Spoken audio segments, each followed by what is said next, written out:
Bab 2. Laki-laki dan perempuan. Allah telah berfirman bahwa Ia membuat segala hal berpasang-pasangan. Firman itu tertulis dalam surat Yasin ayat 36. Maha mulialah Dia yang menjadikan segala sesuatu berpasang-pasangan. Dalam surat Al-Zukhruf ayat 12. Dan Dia yang menjadikan segala hal berpasang-pasangan dan membuat bagimu perahu-perahu dan ternak yang kamu tunggangi. Dalam surat Az-Zariyat ayat 49, dan dari tiap-tiap barang kita membuat pasang-pasangan agar supaya kamu ingat. Perhatikan segala barang, segala hal. Jadi bukan saja manusia berpasang-pasangan, bukan saja kita, ada lelaki dan ada wanitanya, binatang ada jantannya, bunga-bunga ada laki-lakinya dan perempuannya, alam ada malamnya dan siangnya, barang-barang ada kohesinya dan adesinya, tenaga-tenaga ada aksinya dan reaksinya, elektron-elektron ada positifnya dan ada negatifnya, segala kedudukan ada tese dan antitesesnya. Ilmu yang maha hebat, yang maha mengagumkan ini telah keluar dari mulutnya Muhammad Sallallahu Alaihi Wasallam di tengah-tengah gurun pasir beratus-ratus tahun sebelum di Eropa ada maha guru seperti Maxwell, Faraday, Nikola Tesla, Descartes, Hegel, Spencer, atau William Thomson. Maha bijaksanalah mulut yang mengikrarkan perkataan-perkataan itu. Maha hikmatlah isi yang tercantum di dalam perkataan-perkataan itu. Sebab di dalam beberapa perkataan itu saja termaktublah segala sifat dan hakikat alam. Alam membuat manusia berpasang-pasangan. Laki-laki tak dapat ada jika tak ada perempuan. Perempuan tak dapat ada jika tak ada laki-laki. Laki-laki tak dapat hidup normal dan subur tak dengan perempuan. Perempuan pun tak dapat hidup normal dan subur tak dengan laki-laki. Olive Schreiner, seorang idealis perempuan bangsa Eropa, di dalam bukunya Dreamland in the Wustin pernah memperdalam lelaki dan perempuan itu sebagai dua makhluk hidup yang terikat satu kepada yang lain oleh satu tali gaib, satu tali hidup. Begitu terikat yang satu kepada yang lain, sehingga yang satu tak dapat mendahului selangkah pun kepada yang lain, tak dapat maju setapak pun dengan tidak membawa juga kepada yang lain. Olive Schreiner adalah benar. Memang begitulah keadaan manusia. Bukan saja laki dan perempuan tak dapat terpisah satu pada yang lain, tetapi juga tiada masyarakat manusia satupun dapat berkemajuan kalau laki perempuan yang satu tidak membawa yang lain. Karenanya janganlah masyarakat laki-laki mengira bahwa ia dapat maju dan subur kalau tidak dibarengi oleh kemajuan masyarakat perempuan pula. Janganlah laki-laki mengira bahwa bisa ditanam sesuatu kultur yang sewajar-wajarnya kultur kalau perempuan dihinakan di dalam kultur itu. Setengah ahli tarik menetapkan bahwa kultur Yunani jatuh karena perempuan dihinakan di dalam kultur Yunani itu.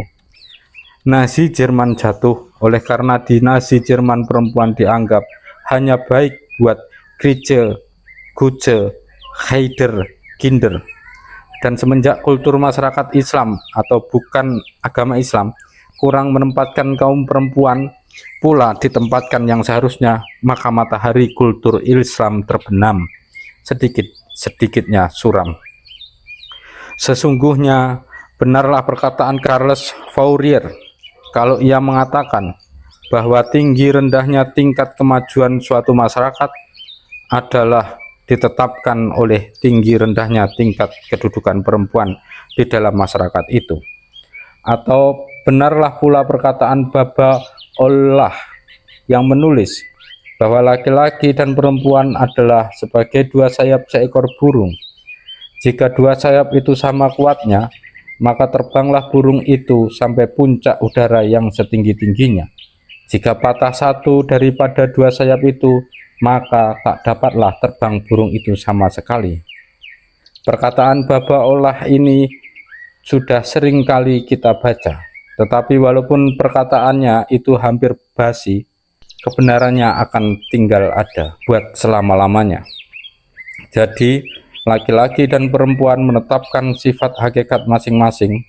Tali hidup yang ditamsilkan oleh Olive Schreiner itu bukan tali hidup sosial saja, bukan tali hidup yang karena bersatu rumah atau bersatu piring nasi saja, lebih asli daripada pertalian perumahan yang satu dan piring nasi yang satu adalah tali hidupnya kodrat alam sendiri, tali hidup sekse. Laki-laki tak dapat subur jika tak ada tali sekse ini. Perempuan pun tak dapat subur jika tak ada tali sekse ini. Dan bukan tali seksenya fungsi biologis saja, tapi juga tali seksenya jiwa. Tiap-tiap sundal yang setiap hari barangkali menjual tubuhnya 5 atau 10 kali mengetahui bahwa tubuh masih lain lagi daripada jiwa. Dengan menjual tubuh yang sampai sekian kali setiap hari itu, masih banyak sekali sundal yang dahaga kepada cinta, tali sekse jasmani dan tali sekse rohani. Itulah satu bagian dari tali hidup yang dimaksudkan oleh Olive Schreiner yang mempertalikan laki-laki dan perempuan itu. Memang tali sekse jasmani dan rohani inilah kodrat tiap-tiap makhluk, das juga kodrat tiap-tiap manusia. Manakala tali sekse rohani dihilangkan dan hanya tali sekse jasmani saja yang dipuaskan, maka tidak puaslah kodrat alam itu. Pada permulaan diadakan kultur baru di Soviet Rusia, maka ekses perhubungan antara laki-laki dan perempuan adalah kelewat. Tali sekse dianggap sebagai suatu keperluan tubuh saja, sebagai misalnya tubuh perlu kepada segelas air kalau tubuh itu dahaga. Teori air segelas ini di tahun-tahun yang mula-mula sangat laku di kalangan pemuda-pemuda di Rusia. Madame Kollontai menjadi salah satu seorang penganjurnya. Siapa merasa dahaga seksual, ia mengambil air yang segelas itu. Habis minum, sudahlah pula. Beberapa tahun lamanya teori air segelas ini laku, tetapi kemudian kodrat alam bicara. Kodrat alam tidak puas dengan segelas air saja. Kodrat alam minta pula minuman jiwa. Kodrat alam minta cinta yang lebih memuaskan cita, cinta yang lebih suci. Lenin sendiri gasak teori air segelas ini habis-habisan. Dari semulanya ia muncul. Dan sekarang orang di sana telah meninggalkan sama sekali teori itu. Orang telah mendapat pengalaman bahwa alam tak dapat didurhakai oleh suatu teori. Semua ahli-ahli filsafat dan ahli biologi seia sekata bahwa tali sekse itu adalah salah satu faktor terpenting, salah satu motor yang terpenting dari kehidupan manusia. Di sampingnya nafsu makan dan minum. Ia adalah motor yang kuat. Di samping nafsu makan dan minum, ia menentukan peri kehidupan manusia.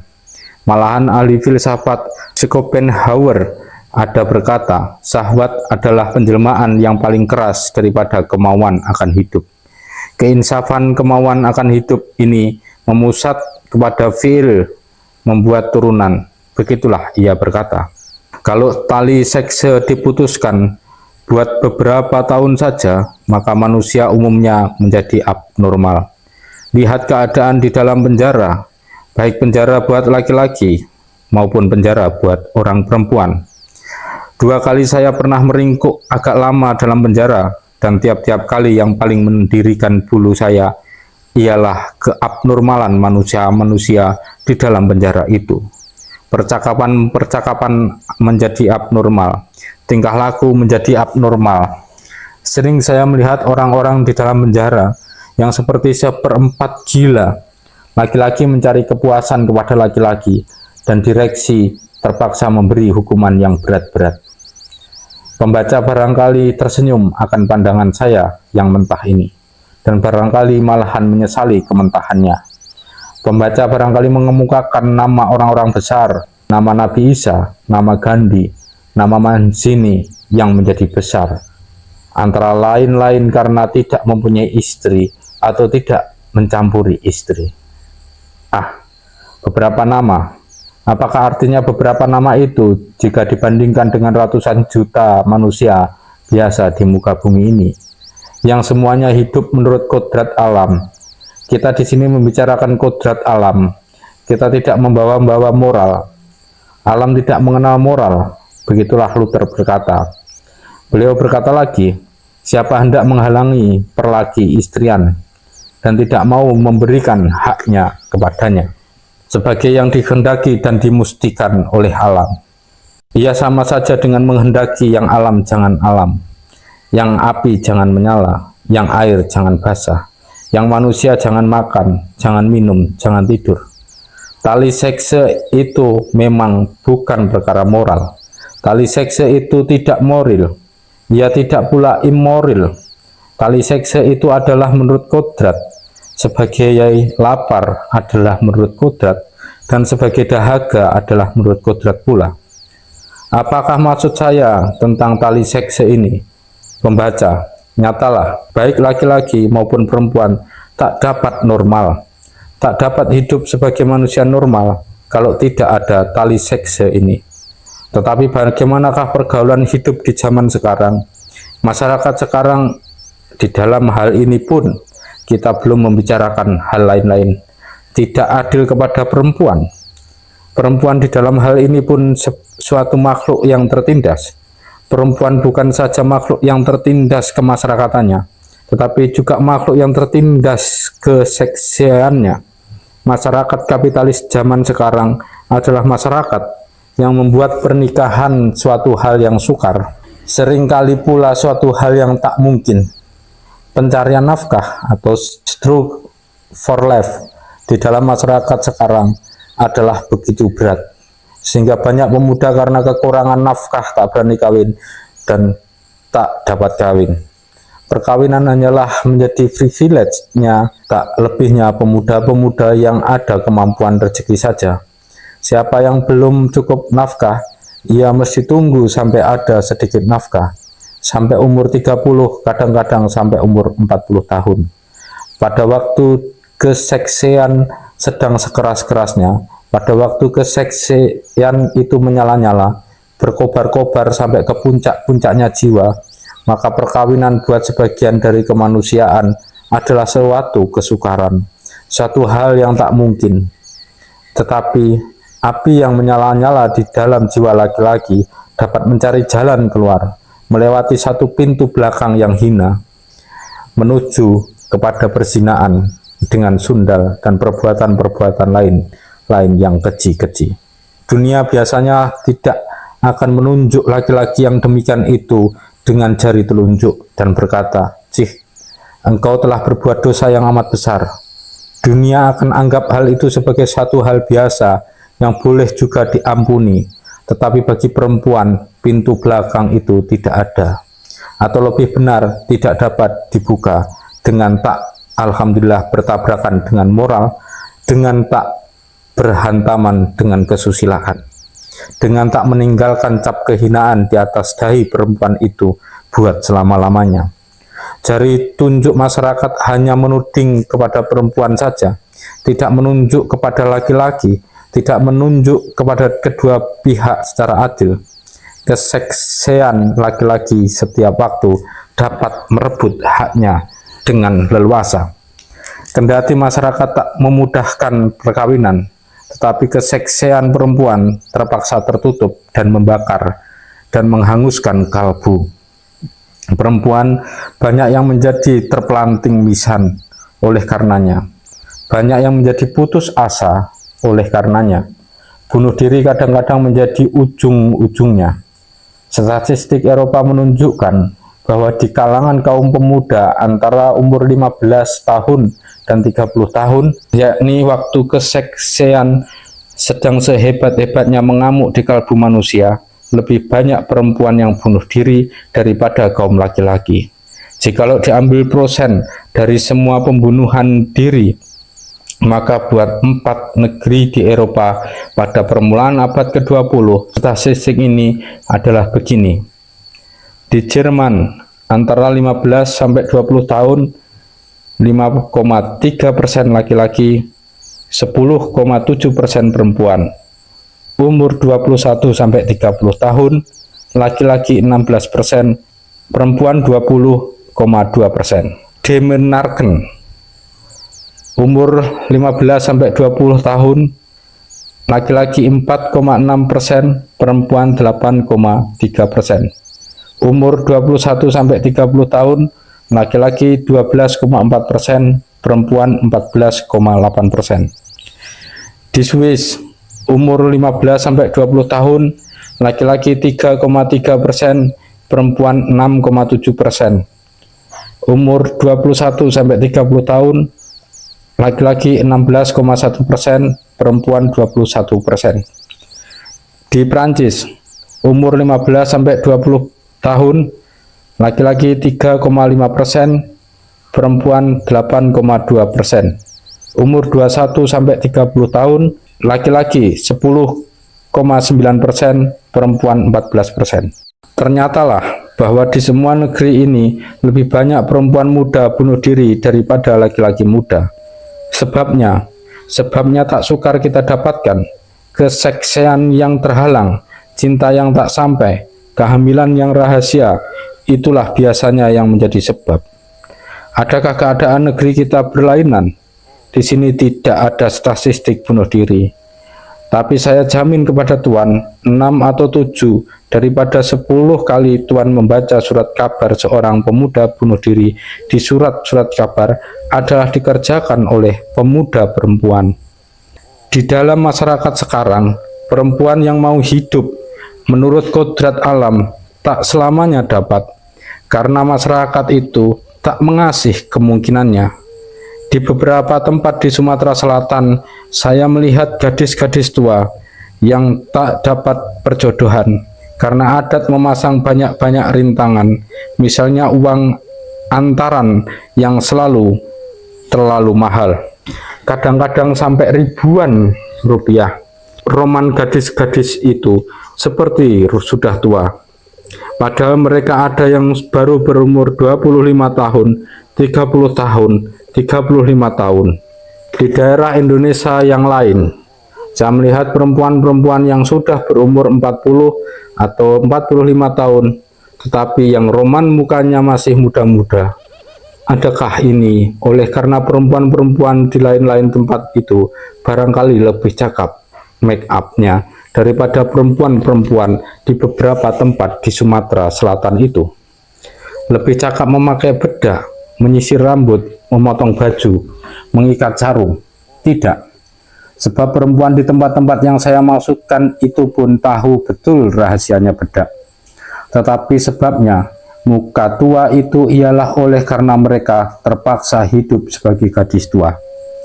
Tak ada suami, tak ada teman hidup, tak ada kemungkinan menemui kodrat alam.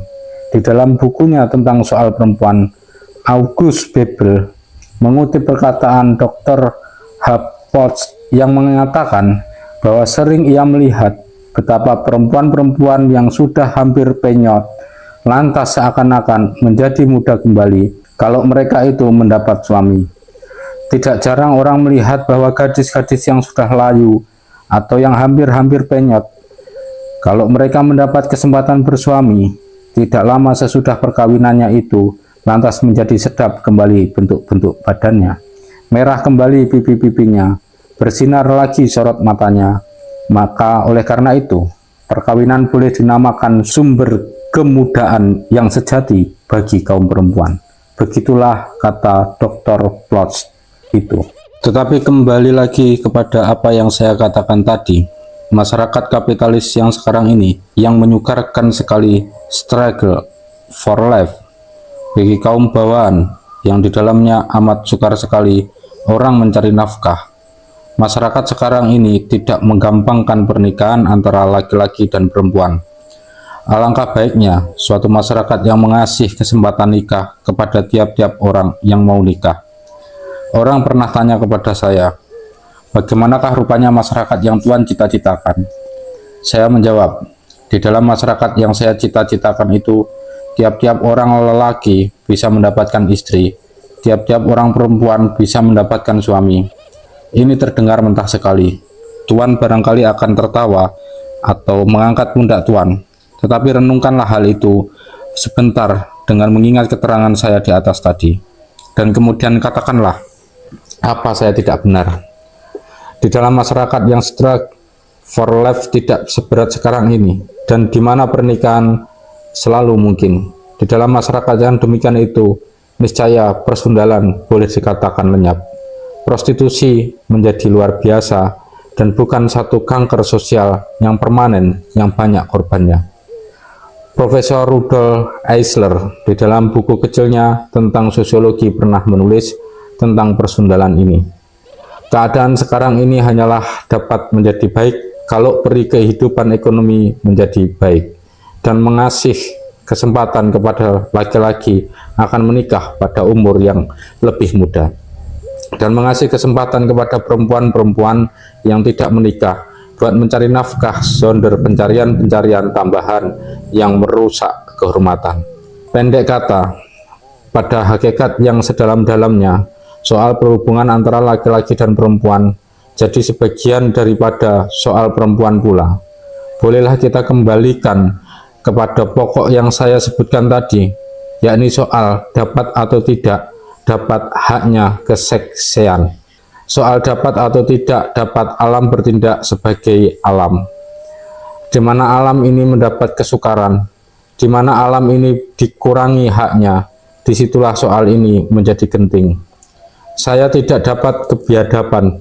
Saya tidak ingin tiap-tiap manusia mengumbar hantam komo saja melewat bataskan keseksiannya. Saya cinta kepada ketertiban dan peraturan. Saya cinta kepada hukum yang mengatur perhubungan laki perempuan di dalam pernikahan menjadi satu hal yang luhur dan suci. Tetapi saya kata bahwa masyarakat yang sekarang ini di dalam hal ini tidak adil antara laki-laki dan perempuan. Laki-laki minta haknya menurut hukum alam, perempuan pun minta haknya menurut kodrat alam. Ditentang haknya menurut kodrat alam ini, tidak ada perbedaan antara laki-laki dan perempuan. Tapi dari masyarakat sekarang, lelaki nyata mendapat hak yang lebih, nyata mendapat kedudukan yang lebih, nyata mendapat kedudukan yang lebih menguntungkan. Sebagai makhluk perseksian, sebagai Geslagswensen, perempuan nyata terjepit, sebagaimana ia sebagai makhluk masyarakat atau makhluk sosial juga terjepit. Laki-laki hanya terjepit sebagai makhluk sosial saja di dalam masyarakat sekarang ini, tapi perempuan adalah terjepit sebagai makhluk sosial dan sebagai makhluk perseksian. Alangkah baiknya masyarakat yang sama adil di dalam hal ini, yang sama adil pula di dalam segala hal yang lain-lain. Saya akui adalah perbedaan yang fundamental antara lelaki dan perempuan. Perempuan tidak sama dengan laki-laki, laki-laki tidak sama dengan perempuan. Itu tiap-tiap hidung mengetahuinya. Lihatlah perbedaan antara tubuh perempuan dengan tubuh laki-laki. Anggota-anggotanya lain, susunan anggotanya lain, fungsi-fungsi anggotanya atau pekerjaannya lain. Tetapi perbedaan bentuk tubuh dan susunan tubuh ini hanyalah untuk kesempurnaan tercapainya tujuan kodrat alam, yaitu tujuan mengadakan turunan dan memelihara turunan itu. Untuk kesempurnaan tercapailah tujuan alam itu, maka alam mengasih anggota-anggota tubuh yang spesial untuk fungsi masing-masing, dan hanya untuk kesempurnaan tercapainya tujuan kodrat alam ini, alam mengasih fungsi dan alat-alat kelaki-lakian kepada laki-laki dan mengasih fungsi serta alat-alat keperempuan kepada perempuan. Buat laki-laki memberi zat anak, buat perempuan menerima zat anak, mengandung anak, melahirkan anak, menyusui anak, memelihara anak.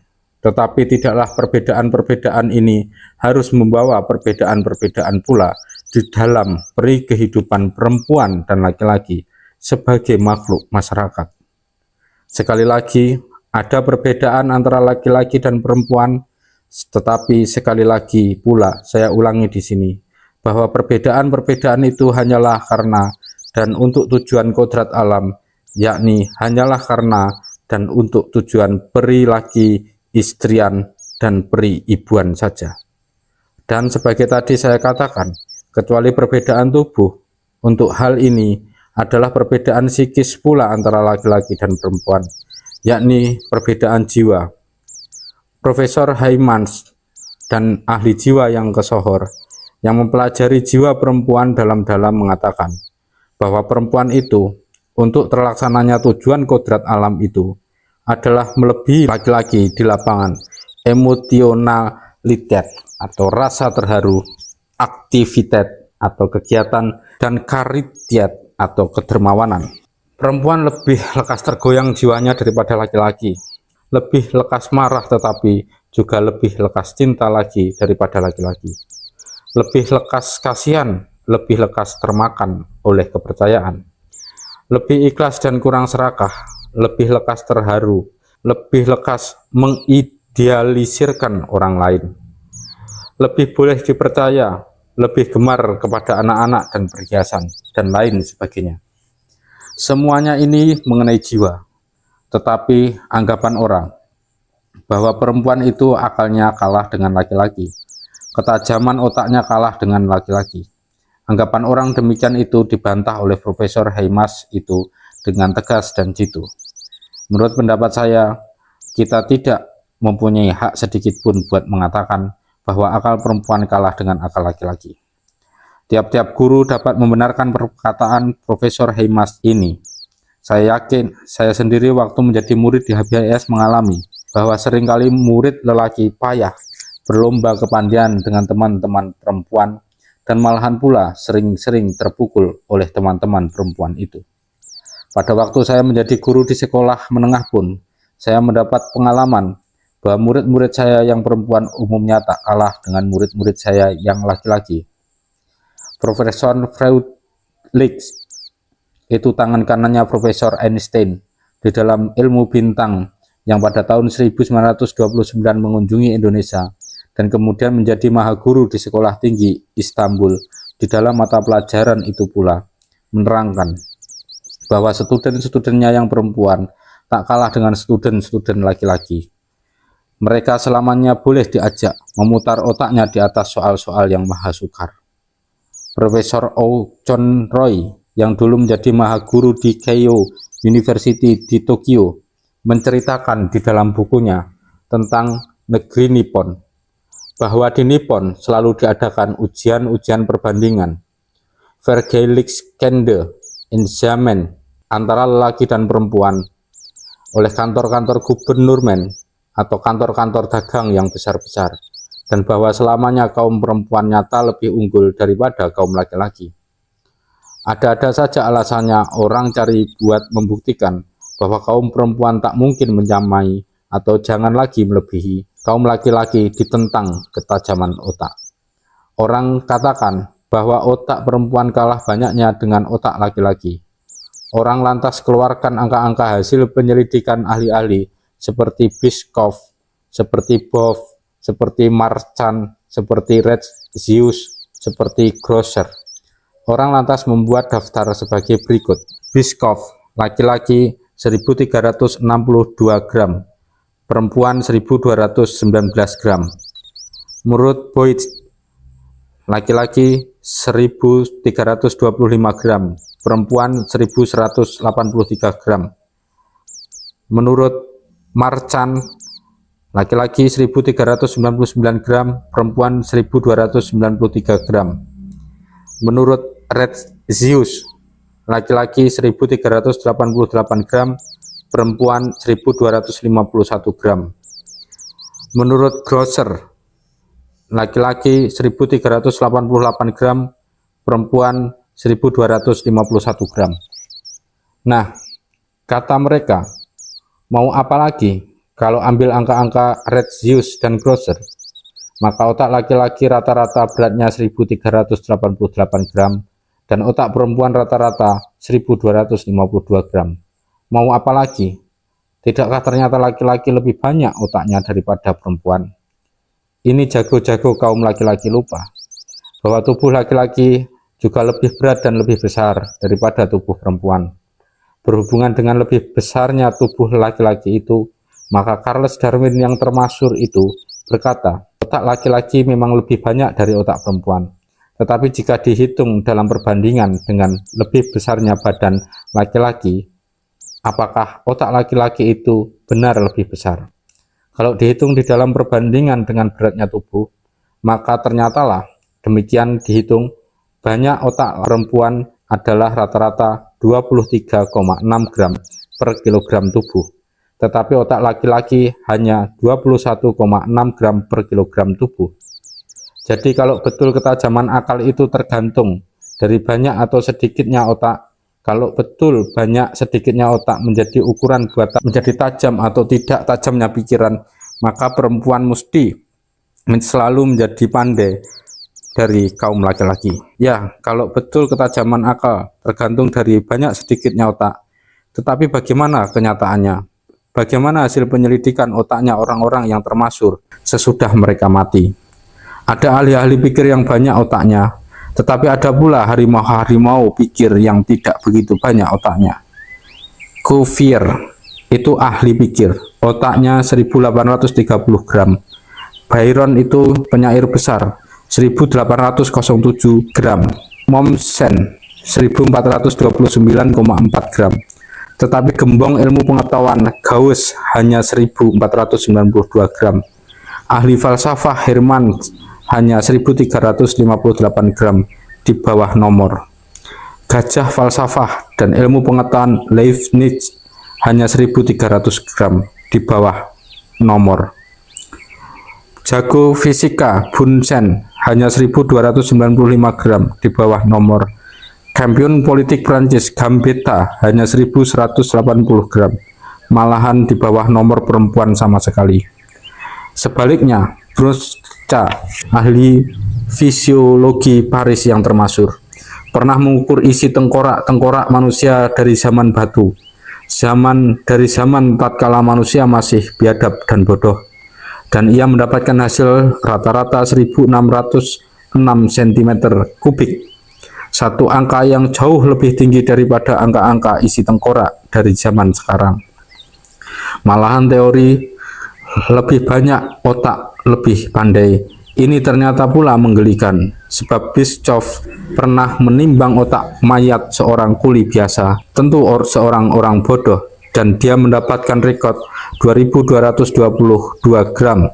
Sedang Kohlberg berkata bahwa otak orang-orang yang gila atau idiot sering sekali sangat berat.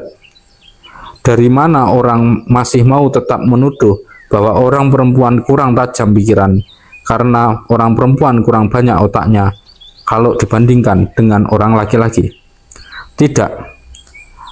Tidak alasan otak ini adalah alasan kosong. Alasan otak ini sudah lama dibantah, dihantam, dibinasakan oleh ilmu pengetahuan. Bebel di dalam bukunya mengucapkan ucapan-ucapan ahli Wetenschap tentang alasan otak ini. Raymond Peart berkata, tidak ada satu bukti bahwa antara ketajaman akal dan beratnya otak ada berhubungan satu dengan lain. Duckworth menetapkan, tidak ada bukti bahwa manusia yang banyak otaknya itu tentu orang yang tajam akal. Dan Kohlberg menulis pula, antara ketajaman akal dan beratnya otak tidak ada pertalian apa-apa. Dan tidakkah ada cukup bukti bahwa perempuan sama tajam pikirannya dengan kaum laki-laki, sebagai dikatakan oleh Profesor Heymans, Profesor Freundlich, Profesor O'Conroy itu tadi. Dan boleh ditambahkan lagi dengan berpuluh-puluh lagi keterangan ahli-ahli lain yang mengakui hal ini, kalau kita mau. Tidakkah kita sering mendengar nama perempuan-perempuan yang menjadi bintang ilmu pengetahuan atau politik, sebagai Madame Curie, Eva Curie, Clara Zetkin, Henriette Roland House, Sarojini Naidu, dan lain-lain? Tuan barangkali akan membantah bahwa jumlah perempuan-perempuan kenamaan itu belum banyak, dan bahwa di dalam masyarakat sekarang kebanyakan kaum laki-laki lah yang memegang obor ilmu pengetahuan dan falsafah dan politik. Benar sekali tuan-tuan, di dalam masyarakat sekarang, benar sekali, di dalam masyarakat sekarang ini, di mana laki-laki mendapat lebih banyak kesempatan buat menggeladi akal pikirannya, maka kaum laki-laki lah yang kebanyakan menduduki tempat-tempat kemegahan ilmu dan pengetahuan. Di dalam masyarakat sekarang ini, di mana kaum perempuan banyak yang masih dikurung, banyak yang tidak dikasih kesempatan maju ke muka di lapangan masyarakat, banyak yang baginya diharamkan ini dan diharamkan itu, maka tidak heran kita bahwa kurang banyak kaum perempuan yang ilmu dan pengetahuannya dibumbung ke udara. Tapi ini tidak menjadi bukti bahwa das kualitas otak perempuan itu kurang dari kualitas otak kaum laki-laki, atau ketajaman otak perempuan kalah dengan ketajaman otak laki-laki.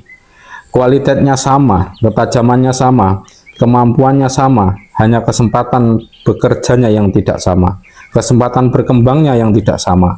Maka oleh karena itu, justru dengan alasan kurang dikasihnya kesempatan oleh masyarakat sekarang kepada kaum perempuan, maka kita wajib berikhtiar membongkar ketidakadilan masyarakat terhadap kaum perempuan itu.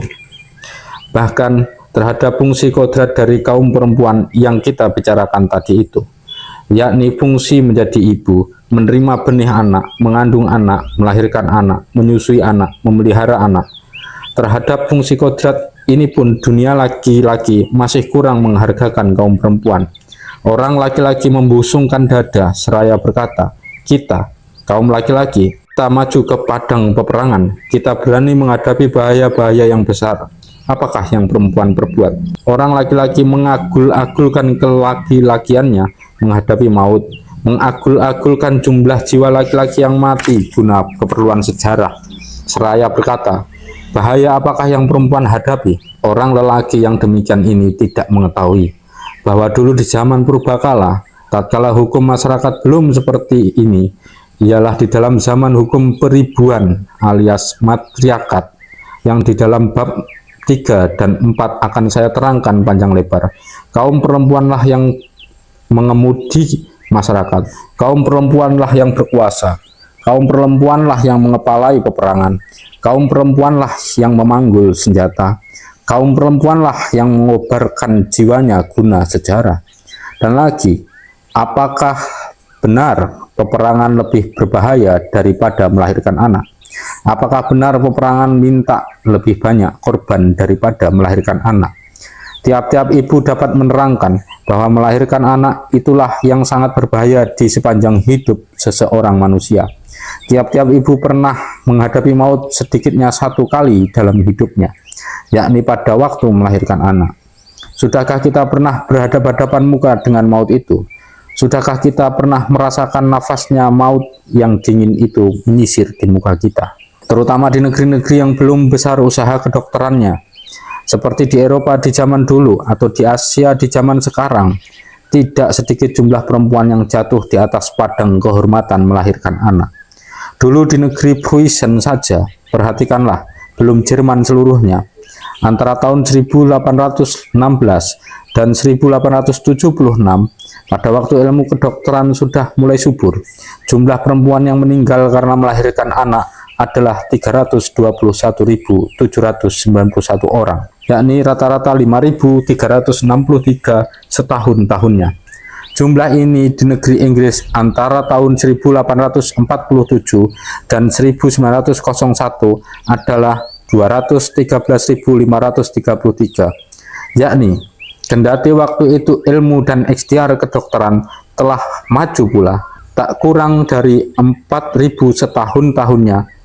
Coba orang laki-laki mesti menanggung sengsara seperti perempuan ini, maka barangkali segala apa diributkan untuk menolongnya. Begitulah kata Profesor Herf. Di Eropa, jumlah-jumlah itu sekian besarnya, betapa pula di kampung-kampung dan di dusun-dusun kita, di mana dokter belum dikenal orang, betapa pula keadaan di kalangan Sarinah. Maka benar sekali konklusi August Bebel kalau ia mengatakan bahwa di dalam sejarah manusia ini Kalau dijumlahkan, lebih banyak perempuan melepaskan jiwanya di atas padang kehormatan melahirkan bayinya daripada laki-laki melepaskan jiwanya di atas padang kehormatan peperangan. Orang laki-laki, ia selalu menghina saja kepada kaum perempuan, menertawakan perempuan yang hamil. Ia meremehkan arti melahirkan bayi. Ia tak ingat bahwa ia sendiri adalah hasil dari kesengsaraan dan kepedihan ibunya yang bertahun-tahun. Bagi dia, bagi laki-laki, begitulah Edward Carpenter, seorang pembela perempuan di negeri Inggris, berkata, bagi laki-laki maka persetubuhan itu adalah satu peringanan dan satu kenikmatan. Ia kemudian pergi dan tidak ingat lagi akan perbuatannya itu. Tetapi buat perempuan, fiil ini adalah suatu hal yang paling mulia dan paling berarti di dalam hidupnya. Laksana satu perintah yang maha rahasia dan maha penting. Bagi perempuan, fiil ini adalah satu perbuatan yang banyak akibat-akibatnya. Satu perbuatan yang ia tak dapat hapus lagi atas lupakan lagi. Satu perbuatan yang ia terpaksa selesaikan dulu dengan segala akibat-akibatnya sebelum ia bisa merdeka lagi. Hanya sedikit kaum laki-laki, barangkali tidak ada seorang pun yang insaf akan dalamnya dan sucinya rasa ibu di dalam kalbu seorang perempuan. Tidak seorang pun yang ikut merasakan kebahagiaannya dan harapan-harapannya, atau keluh kesahnya, atau ketakutannya yang maha pedih. Bebannya kehamilan, kekhawatirannya pada waktu melihat bahwa apa yang dikandungnya itu selalu berubah sifat. Ketakutan, kalau apa yang dikandungnya itu tidak selamat seperti yang diharapkannya. Kalau perlu menembus dengan jiwanya sendiri, asal saja si bayi itu bisa lahir dengan selamat. Semua adalah hal-hal yang orang laki-laki tak dapat mengira-ngirakan atau meraba-rabakan. Kemudian daripada itu, pengorbanan yang ibu itu kasihkan buat keselamatan si anak kecil, keletihan dan kepayahan yang bertahun-tahun, yang sama sekali mendorong ke belakang segala pikiran-pikiran akan kesenangan diri sendiri, serta rasa cinta dan rasa kasih yang tak pernah orang dapat nilaikan dan hargakan betul. Dan kemudian lagi, rasa pilu dan rasa sunyi ketika nanti anak-anak laki-laki dan anak perempuan itu memasuki ke dunia ramai dan memutuskan tali perhubungan dengan rumah tangga. Disinilah tali-tali kekeluargaan itu diputuskan, sebagaimana dulu tali ari-ari diputuskan pula buat segala hal yang sedih-sedih ini. Perempuan tak boleh mengharap akan dapat rasa simpati dari pihak kaum laki-laki. Begitulah perkataan Edward Carpenter. Moga-moga Allah melimpahkan rahmat kepada semua ibu-ibu di dunia yang semuanya satu persatu dilupakan orang. Moga-moga Allah melimpahkan rahmat kepada pembuat kemanusiaan itu, kepada ini monster de mensheid, yang semuanya tidak ada yang minta dibalas, tidak ada yang minta dibalas budi. Dan moga-moga Allah bukakan mata kita semua agar supaya kita lebih menghormati dan menghargai kaum perempuan itu. Janganlah kaum laki-laki lupa bahwa sifat-sifat yang kita dapatkan sekarang pada kaum perempuan itu dan membuat kaum perempuan itu menjadi dinamakan kaum lemah, kaum bodoh, kaum singkat pikiran, kaum nerimo dan lain-lain, bukanlah sifat-sifat yang karena kodrat ada terlekat pada kaum perempuan, tetapi adalah buat sebagian besar hasilnya pengurungan dan perbudakan kaum perempuan yang turun-temurun beratus tahun, beribu tahun di zaman dulu. Sebagai saya katakan tadi, di zamannya matriarkat yang nanti di dalam bab 3 dan 4 akan saya terangkan lebih jelas. Di zaman dulu itu sifat-sifat kelemahan itu tidak ada. Ilmu pengetahuan yang modern telah menetapkan pengaruh keadaan atau milieu di atas jasmani dan rohani manusia. Apa sebab kaum kuli dan tani badannya umumnya lebih besar dan kuat daripada kaum atasan? Oleh karena milieu kuli adalah mengasih kesempatan kepada badan si kuli itu untuk menjadi besar dan menjadi kuat. Apa sebab perempuan-perempuan kuli lebih kuat dan besar dari perempuan kaum atasan? Oleh karena milieu perempuan kuli adalah lain daripada milieu perempuan kaum atasan. Apa sebab bangsa-bangsa negeri dingin tabiatnya lebih dinamis, lebih giat, lebih ulet daripada bangsa-bangsa di negeri panas? Oleh karena milieu di negeri dingin memaksa kepada manusia supaya sangat giat di dalam struggle for life. Sedang di negeri panas seperti misalnya di Indonesia sini, manusia bisa hidup dengan setengah menganggur, dengan tak berbaju, tak berumah, dengan tak usah banyak membanting tulang. H.H. Van Kull di dalam bukunya tentang negeri Nippon menerangkan bahwa bangsa Nippon di zaman yang akhir-akhir ini adalah kurang cebol daripada dulu. Kakinya menjadi lebih panjang dengan rata-rata 2 cm. Sesudah orang Nippon itu banyak meniru milieu Eropa, yakni duduk di atas kursi. Maka begitu jugalah ada akibat milieu atas kaum perempuan. Dulu kaum perempuan tidak lemah-lemah badan seperti sekarang ini. H.H. Van Kull di dalam bukunya tentang negeri Nippon menerangkan bahwa bangsa Nippon di zaman yang akhir-akhir ini adalah kurang cebol daripada dulu. Kakinya menjadi lebih panjang dengan rata-rata 2 cm. Sesudah orang Nippon itu banyak meniru milieu Eropa, yakni duduk di atas kursi. Maka begitu jugalah ada akibat milieu atas kaum perempuan. Dulu kaum perempuan tidak lemah-lemah badan seperti sekarang ini. Dulu kaum perempuan sigap-sigap badan perawakannya jauh berbeda dengan badan-badan ramping dari misalnya putri-putri priantun zaman sekarang. Dulu perempuan-perempuan adalah cantik. Dulu perempuan-perempuan adalah cerdik dan tajam otaknya, lebar dan luas penglihatannya, ulet dan besar tenaganya, menaklukkan kaum laki-laki yang seakan-akan mengambing saja di belakang mereka. Sebagai ternyata buktinya di banyak sejarah-sejarah, dulu di zaman matriarkat, perempuan-perempuan menjadi raja, menjadi panglima perang, menjadi ketua di rapat-rapat, menjadi kepala rumah tangga, menjadi prajurit, menjadi hakim, menjadi kepala agama. Dulu kaum perempuan tidak banyak berbedaan dengan kaum laki-laki. Ia malahan ditentang beberapa sifatnya melebihi kaum laki-laki, mengalahkan kaum laki-laki. Dan zaman sekarang pun, di zaman kita ini, dapatlah kita tunjukkan bahwa pada bangsa-bangsa yang perempuannya tidak tertindas dan terkurung, kaum perempuannya itu sigap-sigap badan, tangkas-tangkas gerak, perkasa-perkasa tabiat dan perangainya, cerdik dan luas pikirannya. Havelock Elias memberitahukan keterangannya, Johnston yang lama bergaul dengan bangsa-bangsa Andombies di Afrika, bahwa perempuan-perempuan Andombies itu kerja berat tetapi senang hidupnya, dan bahwa seringkali mereka lebih kuat dari laki-lakinya, lebih subur, dan bentuk-bentuk badannya sigap dan menarik hati.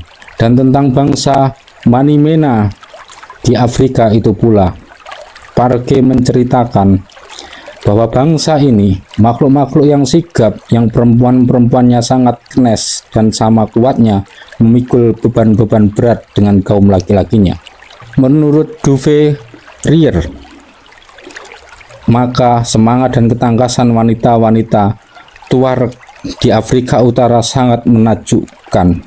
Malah Paul Lafargue mengatakan bahwa tubuhnya wanita Tuareg itu lebih kuat dari tubuh laki-laki. Dan menurut Hearne, maka ada satu suku bangsa Indian yang perempuan-perempuannya lebih kuat 2 kali ganda dari kaum laki-lakinya. Begitu pula di bagian Papua Timur adalah menurut Skelong, suku-suku yang perempuannya lebih kuat daripada putra-putra Adamnya. Di Central Australia, orang laki-laki kalau memukul perempuan seringkali mendapat balasan pukulan kontan-kontanan dengan rente dari kaum perempuan itu, sehingga kapok ia dibuat selama-lamanya karena perempuannya lebih kuat. Di Kuba dan pada bangsa Pueblo di Amerika Utara dan di Patagonia dan pada banyak bangsa Rus Tidak ada perbedaan yang begitu besar antara tubuh laki-laki dan tubuh perempuan. Demikianlah keterangan-keterangan Havelock Ellis, itu ahli manusia yang kesohor. Maka dengan mengingat bukti-bukti dari zaman dahulu dan zaman sekarang, Henriette Roland Host dapat menuliskan konklusinya dengan jitu bahwa perbedaan-perbedaan tenaganya, badan dan besarnya badan antara laki-laki dan perempuan, perbedaan-perbedaan tulang dan urat-urat adalah jauh lebih kecil pada bangsa-bangsa yang biadab daripada pada bangsa-bangsa yang sudah sopan. Apa yang orang namakan kelemahan kaum perempuan itu adalah buat sebagian besar satu sifat yang ditumbuhkan padanya oleh keadaan-keadaan hidupnya di zaman kekuasaan kaum laki-laki. Begitu juga pendapat August Bebel pada umumnya. Maka di zaman purbakala, perbedaan tubuh dan perbedaan kecerdasan kaum laki-laki dan kaum perempuan itu adalah jauh lebih kecil daripada dalam masyarakat kita sekarang ini. Pada hampir semua bangsa biadab dan bangsa-bangsa yang hidup liar, maka perbedaan antara besar dan beratnya otak laki-laki dan otak perempuan adalah jauh lebih kecil daripada pada bangsa-bangsa yang sudah beradab. Maka oleh karena itu, tidak sesuai dengan ilmu pengetahuan jika orang mengatakan bahwa perempuan itu pada kodratnya di dalam segala hal berbeda dengan kaum laki-laki, di dalam segala hal kalah dengan kaum laki-laki. Tidak sesuai dengan ilmu pengetahuan pula jika orang mengatakan bahwa sudah dibagikan oleh alam kepada laki-laki buat berjuang di masyarakat, menduduki jabatan-jabatan masyarakat, menjadi kampiun-kampiun masyarakat, sedang sudah dibagikan oleh alam pula kepada perempuan untuk menanak nasi saja di rumah, menjaga rumah tangga di rumah, menjadi benda saja yang selalu harus tinggal di rumah. Tidak sesuai dengan ilmu pengetahuan jika orang mengatakan demikian itu dengan membawa alasan bahwa sepanjang ingatan kita, perempuan selalu kerja di rumah dan tidak di dalam masyarakat. Tidak sesuai dengan ilmu pengetahuan jika orang mengatakan demikian itu dengan membawa alasan bahwa sepanjang ingatan kita, perempuan selalu kerja di rumah dan tidak di dalam masyarakat. Sebab perkataan yang demikian itu sama saja salahnya dengan perkataan bahwa misalnya perempuan kodrat alam selalu rambutnya panjang, selalu sepanjang ingatan kita. Kita belum pernah melihat perempuan yang tidak berambut panjang. Dan bukan saja tidak sesuai dengan ilmu pengetahuan, orang demikian itu juga tidak melihat lebih jauh dari panjang hidungnya.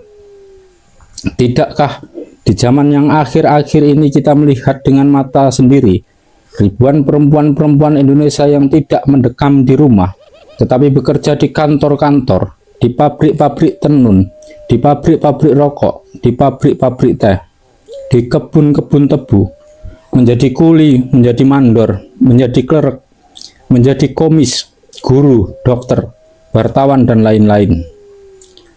Tidakkah kita melihat saben hari dengan mata sendiri juga istri si bapak tani berduyun-duyun keluar dari rumah tangganya, menuju ke kota dan ke pasar-pasar dengan membawa macam-macam hasil kebunnya untuk berdagang di kota-kota dan di pasar-pasar itu?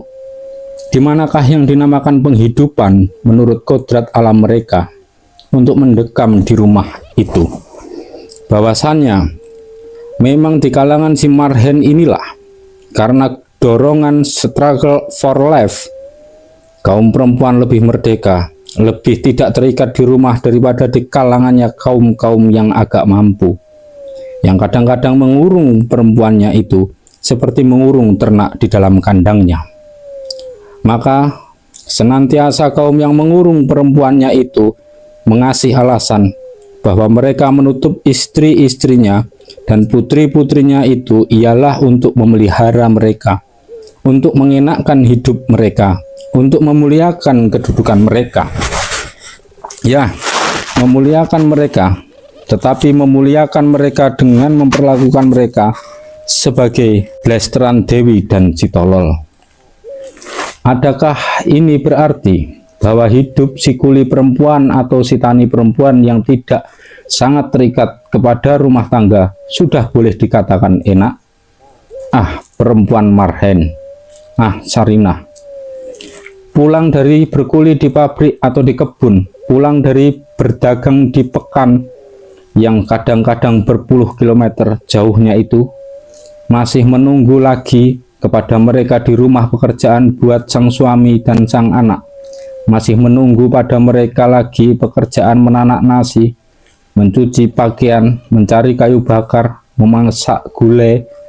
Sang suami habis kerja merebahkan dirinya di balai-balai, tunggu dipanggil makan. Tetapi Sarinah habis kerja di luar rumah masih adalah kerja lagi baginya di dalam dapur atau di dekat sumur. Bagi laki-laki adalah kerja 8 jam sehari atau kerja 10 jam sehari. Tetapi bagi Sarinah zaman sekarang, hidup adalah berarti keluh kesah terus-menerus, gangguan pikiran terus-menerus dari fajar menyingsing sampai di tengah malam. Kapankah matahari akan bersinar lagi bagi Sarinah itu? Dulu, di dalam kabutnya zaman purbakala, dulu pernah Sarinah itu menduduki tahta-tahta kerajaan.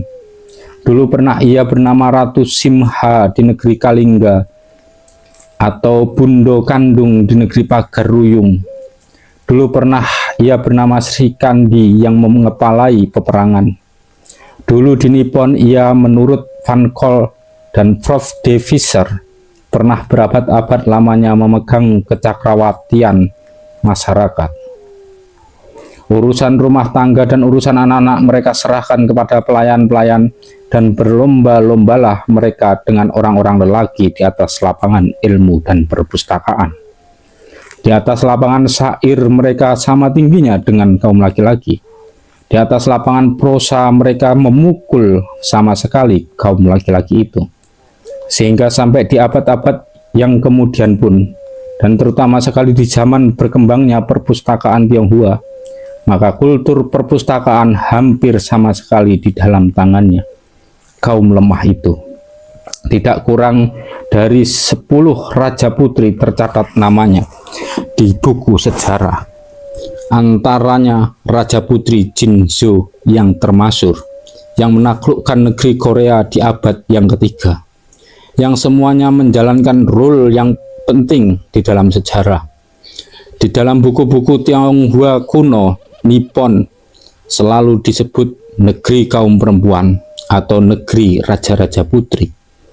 Pada abad ke-10 dan ke-11, kaum perempuanlah yang membuat hukum-hukum negara. Ahli-ahli syair menamakan perempuan itu semennya masyarakat.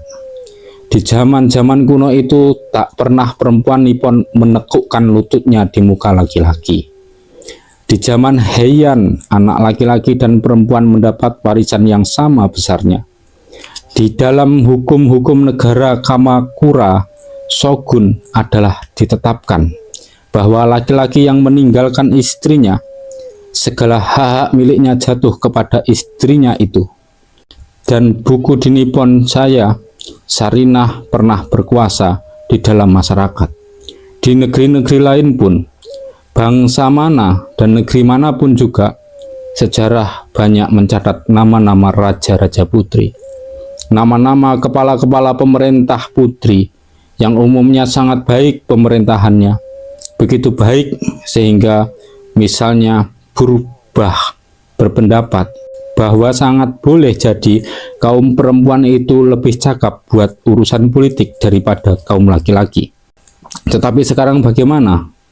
Di Nippon yang dulu masyarakat mengasih kedudukan yang begitu tinggi kepada perempuan, kini kaum istri menjadi sampah, pelayan laki-laki yang tiada kekuasaan dan kemerdekaan sedikit jua pun. Kini perempuan di Nippon itu, yang dulu begitu gagah dan sigap dan dinamis, menjadi satu makhluk yang tunduk, yang menurut, yang nerimo, yang taat di dalam segala hal, baik dan buruk kepada kaum laki-laki. Siapa membaca tulisan-tulisan Van Kol, De Visser, Aconroy, Lafcadio, Heron, dan lain-lain tentang ketundukan dan kenurutan istri Nippon itu, ia niscaya terharu hatinya. Ia niscaya sukar pula mengenang-enangkan di dalam ingatannya bahwa ini makhluk-makhluk yang begitu menurut dan menerima. Dulu di zaman sedia kala adalah tunggak-tunggaknya masyarakat. Ya, makin nyatalah kepada kita bahwa penghidupan menurut kodrat yang menempatkan perempuan ke sisi periuk nasi dan panci gulai itu tak lain tak bukan adalah bukan penghidupan menurut kodrat. Bukan menentukan kodrat sebagai menerima zat anak, mengandung anak, melahirkan anak, memelihara anak, tetapi adalah penghidupan yang masyarakat sekarang dan hukum masyarakat sekarang kasihkan kepadanya. Kalau hukum masyarakat ini tidak menempatkan perempuan itu ke sisi api dapur dan pipisan lada saja. Kalau hukum masyarakat ini mengasih ke lapangan kepada kaum perempuan buat berlomba-lomba di lapangan masyarakat, maka perempuan tidaklah seperti perempuan sekarang. Tidaklah ia kaum lemah, tidaklah ia kaum bodoh, tidaklah ia penakut, tidaklah ia kaum singkat pikiran, tidaklah ia kaum nerimo, tidaklah ia makhluk yang selamanya harus dijaga dan ditolong saja sebagai plesteran Dewi dan Sitolol. Tidaklah ia menjadi sebab yang Plato, itu ahli falsafah Yunani, tiap-tiap hari mengucapkan terima kasih kepada dewa-dewa, bahwa dewa-dewa yang melahirkan dia sebagai seorang merdeka, dan bukan sebagai budak belian, sebagai laki-laki dan bukan sebagai perempuan. Tidaklah ia menjadi sebab yang orang Yahudi sekarang tiap-tiap pagi mengucapkan kalimat, terpujilah engkau, ya Allah, Rabbul Alamin, bahwa engkau tidak membuat akan daku seorang perempuan. Tidaklah ia menjadi sebab yang bangsa Inggris tidak mempunyai kata buat manusia melainkan man atau laki-laki, dan bangsa Prancis tak mempunyai perkataan buat manusia pula melainkan homo atau laki-laki. Pendek kata, soal perempuan tak dapat kita nilai betul-betul harganya buat masyarakat kalau kita pisahkan dia dari sejarahnya masyarakat. Sejarahnya berhubungan perempuan dan laki-laki di dalam masyarakat. Sejarah perempuan adalah bergandeng dengan sejarah laki-laki.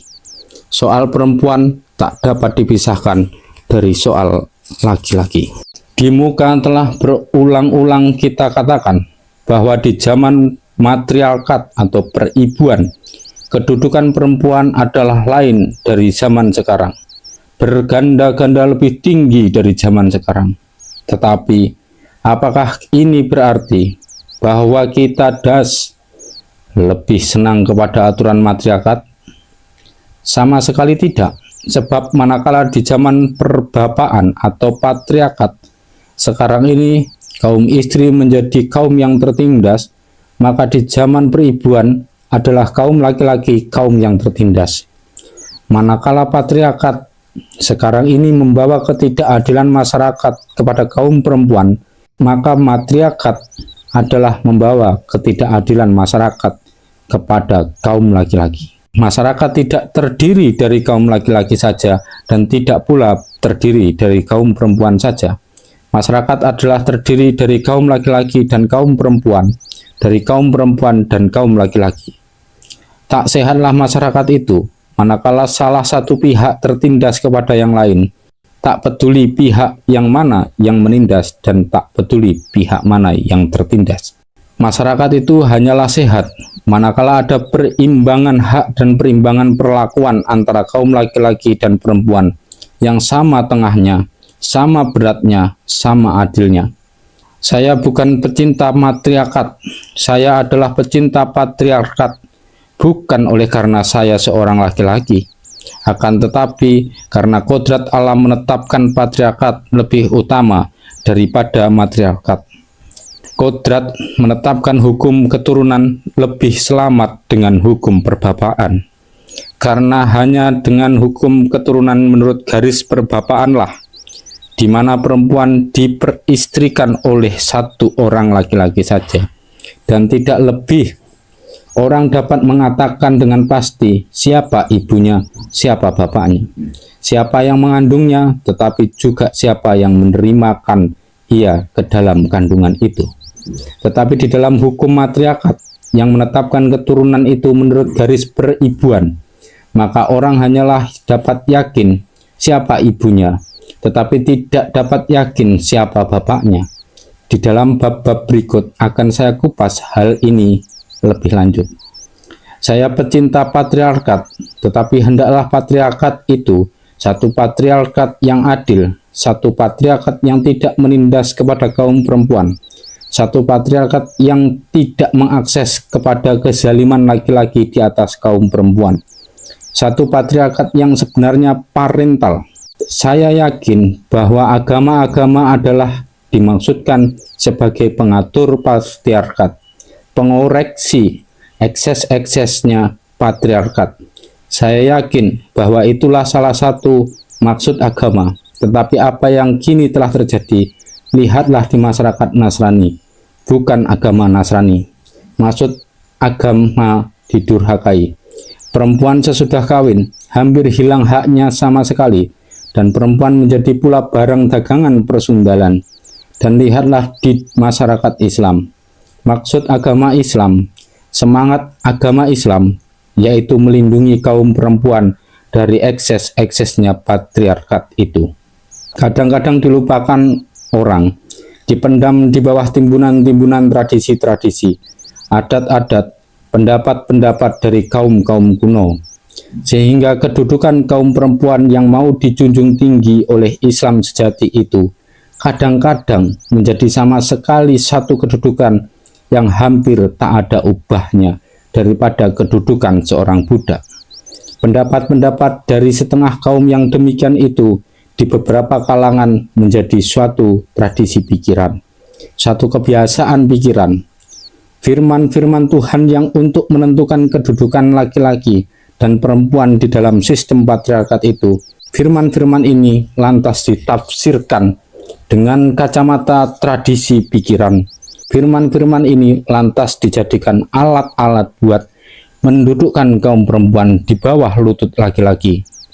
Dijadikan alat-alat buat memperlakukan kaum perempuan itu sebagai makhluk-makhluk yang harus mengambing saja kepada yang dipertuankan kaum laki-laki. Maha bijaksanalah Allah dan Nabi yang menetapkan patriarkat sebagai sistem kemasyarakatan yang cocok dengan kodrat alam. Tetapi maha bijiklah sesuatu orang yang tak mengartikan hikmat patriarkat itu dan lantas membuat agama menjadi satu alat kezaliman dan penipuan.